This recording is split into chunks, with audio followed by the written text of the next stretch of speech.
Right on. Another viewer question from February 12th, 1809. He asked, which StarCraft player do you hate the most, and which one do you like the most, and why? Um, I I'm one of the things I'm notorious for is I never watch pro gaming. Like I watch a very, very, very small amount of pro gamers. I don't know. There are some pros and some definite cons to that. So I mean, I really wouldn't even be able to give that good of an answer to that. Um, I don't know. I mean, I respect everybody that plays at a really high level, but I would have to watch a lot more to give a really good answer to that question, I'd say. Right on. All right, so you applied to be in the North American Star League. Do you think you're going to be one of the 5 members from Root that's going to be playing in that? If there was a 5 member limit, I definitely do not think so. There are just too many like rock solid people above me in route that I'm just not close enough yet to be able to actually knock them out, or that I would feel good about bumping out of the qualifiers. But they actually lifted that 5 teammate restriction up. Oh, okay, I don't know nice. if you said that. Yeah, I don't know. It was kind of recent. But I don't know. I mean, if only 50 people are getting invited, that's a pretty exclusive league. And I still need to remake my application video, which I think is getting judged like tomorrow. So I'm not even entirely sure yet. Really, I thought the video was actually pretty funny. That sucks you have to remake it. Yeah, it needs to be a live video, I guess. Oh, that's lame. QXC had a non-live one as well. That kind of sucks. Um, let's see. This comes from a question. I didn't really understand it, but you'll probably understand a little more. Why did you let Thunder Toss coach you when you clearly have better players that are willing to help you? Um, StarCraft 2 requires a lot of intelligence. Just because you play it at a really high level doesn't necessarily mean you can coach it at a high level, and it doesn't necessarily mean you can understand a whole lot about it at a really high level.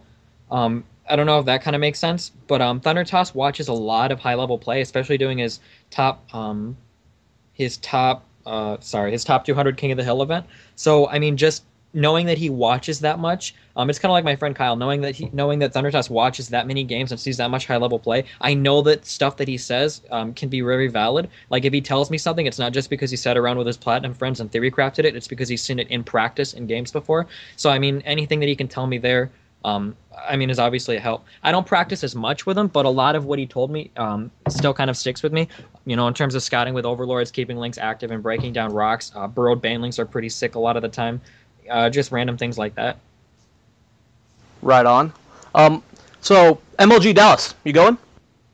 Of course, I'm going to all the MLGs. I don't work, so I just travel. Whatever, it'll be fun. Very nice. Are you going with Root as the clan, or are you going by yourself? I'm traveling with a buddy. I'm not going with Root as a clan, but I'm sure I'll see them all there. Right on. What other events do we plan on seeing? Do you plan on going to any Dream Hacks or any foreign tournaments? Whatever I can qualify for, I would love to travel to. Awesome. So you said you started playing back in Broodlore, but what was your first professional LAN experience, and how well did you do in it? My first actual LAN that I went to was in St. Louis not too long ago. It's actually the only one I've been to. I kind of bombed out of that. It was pretty bad. There were a lot of really powerful Protosses going, Anti-Mage, RSVP, another guy named XI Slurgy, and I like hardcore trained for ZVP, but then when I got there, I got destroyed by Zergs because I didn't know any good Zerg players were there, and there was one guy, XI Gerbil, who managed to knock me out of the winner's bracket, and then he lost his next game and then knocked me out of the loser's bracket, so I mean, my ZVZ was definitely lacking. I was kind of hoping I could just roll over, like, I don't know, random no-name people, but there were actually some decent Zergs there, so...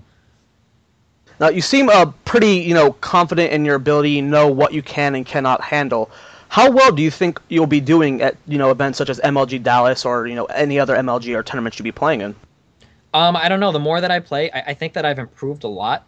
I feel like I'm getting very, very quick at this game. Like I've been putting up some pretty consistent, like 260 plus APM games. I know that I'm getting faster, and I feel like my strategy is getting more solid. People who used to annihilate me, like Minigun, got really, really, really good over like a 2 week time period, and he was just annihilating me every single game. Like the games he was playing against me, he was kind of just humoring me, like, oh, I'll help you train, even though there's no way I'll ever beat him. But as of recently, I feel like my play has gotten a lot more solid.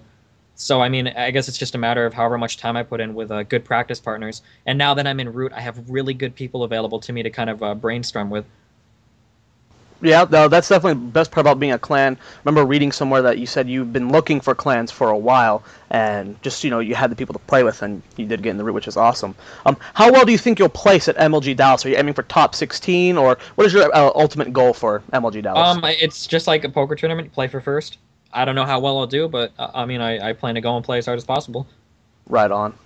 And you know, NASL is probably going to be huge, and you know they have the 50 qualifiers that they're, or not the qualifiers, but the people they choose. And then you have people trying to qualify throughout the year. Do you think you'll be able to eventually get into the the NASL? Like I said, I hope to.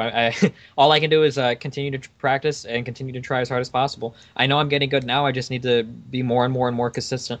I don't have the reps yet with those super, super, super high level people who are currently qualifying for those tournaments. But like I said, I do have really high level people available to me, as Cats constantly reminds me. In Root, I mean, Drewby is an amazing Terran. Minigun is a really, really amazing Zerg. Or Protoss. Cats is a really amazing Zerg. I've got Slush. I have a lot of really great resources available to me. I just have to utilize them and practice with them. And I mean, hopefully, I'll be in that top tier and able to qualify for those tournaments. Right on. Ward04 asks, you recently, you quit your job, you've been making money off the stream and stuff. What did you do before, you started taking StarCraft 2 full time? Before this, the job I'd been working for about 7 months was cleaning carpets, professional carpet cleaner. It was pretty awesome. Carpet installation, carpet cleaning, hard surface care, all that good stuff. That sounds sort of interesting, I guess.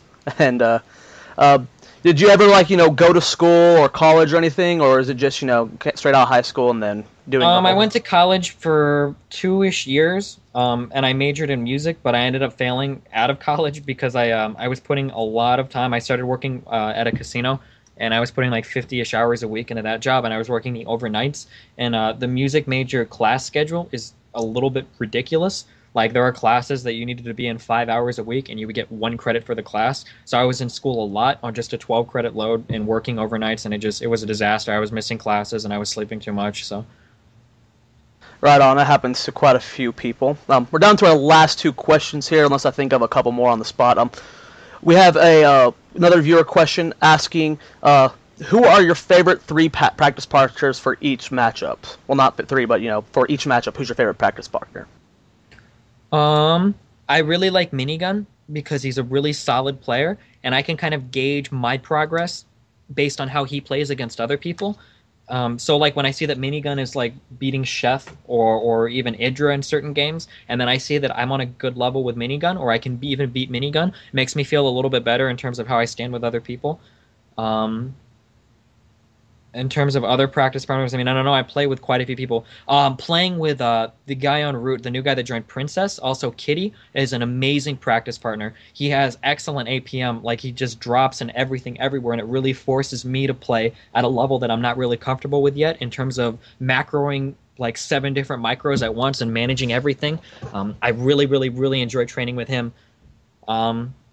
I think those are kind of the 2 guys that I practice with the most. I also enjoyed my games with Moman. Even though I was really bad when I was playing with him, a lot of the stuff he said stuck with me, and I really think it helped me kind of build a more solid ZVZ. So I actually feel semi-competent in the matchup now, which was really cool with Moman because he was way ahead of me, and I don't think the practice he was getting was anywhere near as good as the practice he was giving me. Right on. Next question is, out of all 3 matchups, which one are you most confident in, and which one are you the least confident in? My best one at the moment is probably ZVP.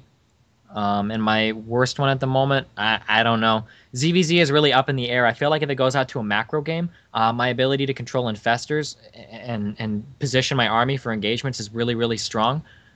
But in the early game, I'm really susceptible to timing attacks. I haven't gotten that down yet. I played a best of 7 against that guy that actually knocked me out of the St. Louis lane. I pulled him in for a best of 7, the XI dribble, and he ended up going 4-2 against me. Every game they got drawn out into a long macro game, I would win, and every game that ended in less than like 15 minutes, he would win. I guess to kind of illustrate my problem.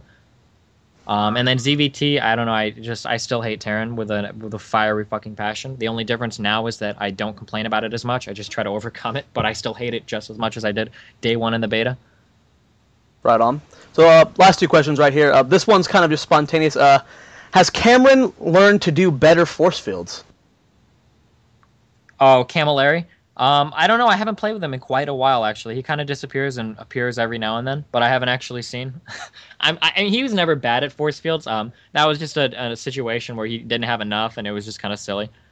That video is actually quite hilarious. And final question here. If you were to say you had to pick one person that was your rival at this point in time, I know you said you don't really watch other players, but if you had to pick someone to be your rival, going into NASL or just for 2011 in general, who would it be? I don't know. I guess I could say Minigun just because I've played so many games with him. I mean, he's kind of the player that I'm really, really, really familiar with. If not Minigun, then Cats, just because it would be really fun to outperform Cats and then shit talk him for the rest of time about it. That would be an awesome rivalry, Cats and Destiny going at it constantly. That'd be fun.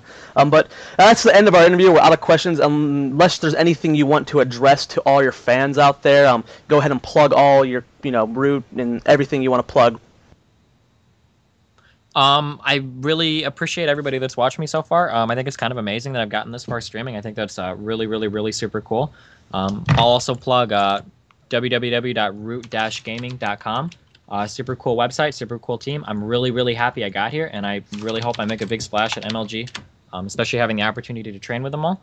And I'll give a shout out to Spazcraft, just because he's been so instrumental in getting these sponsors together, especially for my little Best of 7 show match series and all the other sponsorships that he's pulling together for all the other events he's hosting at his website at spazcraft.com. Awesome. It was a pleasure doing this interview with you, Destiny. Thank you for responding, really quickly and being, wanting to set this up with us. It was quite awesome. And make sure you guys subscribe and make sure you guys follow Destiny's stream. It's really actually quite entertaining to watch, and he's an amazing player. So that's it for the interview, and we'll see you guys next time.